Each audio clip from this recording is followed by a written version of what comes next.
Good afternoon mga katropa. Ayan, at patapos na yung aking ginagawa. Maghapon ito lang ginawa ko. Sa umaga naglinis, naglagay ng ganun, apog, lime powder. Tapos ngayong pahapon, ayan, nagkalat na ako ng beddings na to. Patapos na, alas 3 na ng hapon ngayon. Mukhang lugi si amo sa akin ngayon Ito lang ang ginawa ko maghapon. Sorry amo.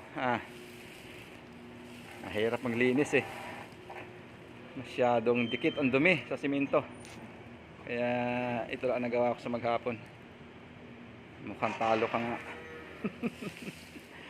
Bawi ka na lang minsan.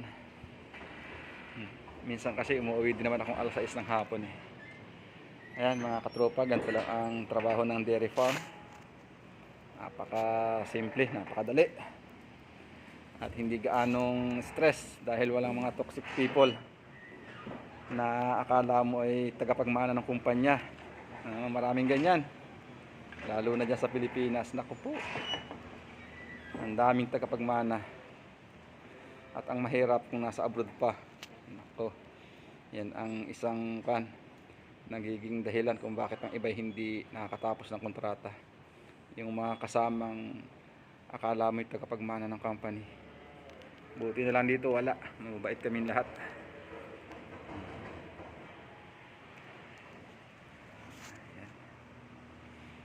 Sige mga katropa, trabaho ulit tayo.